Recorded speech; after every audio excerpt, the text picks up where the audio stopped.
വെള്ളം വാങ്ങാനായി കാറ് നിർത്തിയപ്പോൾ അതിൽ നിന്നും 2 വയസ്സുകാരൻ പുറത്തിറങ്ങിയത് കാറിലുണ്ടായിരുന്ന ആരും അറിഞ്ഞിരുന്നില്ല. പിന്നാലെ കുപ്പിവെള്ളം വാങ്ങി വന്ന കുട്ടിയുടെ ബന്ധു യാത്ര തുടരുകയും ചെയ്തു.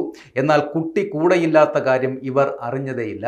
കാസർഗോഡാണ് ഇന്നലെ വൈകുന്നേരത്തോടെ ഈ സംഭവം നടക്കുന്നത്. ഈ സമയത്താകട്ടെ കുട്ടി കാർ പോയ ഭാഗത്തേക്ക് റോഡരികിലൂടെ ഒറ്റയ്ക്ക് നടന്നു. ഇന്നലെ വൈകുന്നേരം 5:30 ബസ് സ്റ്റാൻഡിനു സമീപമാണ് കാറ് നിർത്തിയിരുന്നത്. ഇവിടെ വെച്ച് കാറിൽ നിന്നും ഇറങ്ങിയ കുട്ടി മീറ്ററുകളോളം നടന്നപ്പോൾ എതിരെ വന്ന വഴിയാത്രക്കാരൻ ഇത് ശ്രദ്ധിച്ചു. കാർ പോയ ഭാഗത്തേക്ക് കൈ ചൂണ്ടുന്നതല്ലാതെ കുട്ടി ഒന്നും പറഞ്ഞതുമില്ല. പിന്നാലെ ഇയാൾ കുട്ടിയെ എടുത്ത് പോലീസ് എയ്ഡ് പോസ്റ്റിൽ എത്തിച്ചു. കുട്ടിക്ക് പോലീസുകാർ വെള്ളം കൊടുത്ത് ആവുന്ന വിധത്തിലൊക്കെ കാര്യങ്ങൾ അറിയുവാൻ ശ്രമിച്ചു. ആളുകൾ കൂടിയതോടെ കുട്ടി കരയുവാനും തുടങ്ങി. ഈ സമയത്താണ് യാത്ര തുടർന്ന കാറിലുണ്ടായിരുന്നവർ കുട്ടി കൂടെയില്ലെന്ന വിവരം മനസ്സിലാക്കിയത്.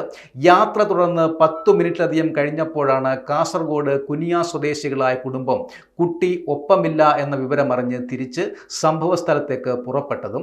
ഇതിനു പിന്നാലെ ഇവർ പോലീസുമായി ബന്ധപ്പെട്ട് കുട്ടിയെ കണ്ടെത്തി. വെള്ളം വാങ്ങാനായി ഒരാൾ പുറത്തിറങ്ങിയപ്പോൾ 2-3 കുട്ടികളും കൂടെ ഇറങ്ങിയിരുന്നു. എല്ലാവരും കയറിയിട്ടുണ്ടാകുമെന്ന് കരുതിയാണ് യാത്ര തുടർന്നത് എന്നാണ് കുട്ടിയുടെ അമ്മാവൻ പറയുന്നത്. കരഞ്ഞുകൊണ്ട് ഓടിവന്ന അമ്മയെയും ബന്ധുക്കളെയും കണ്ടതോടെ കുട്ടി കരച്ചിൽ നിർത്തി. പിന്നാലെ കുട്ടിയെ കണ്ടെത്തിയ ആശ്വാസവും.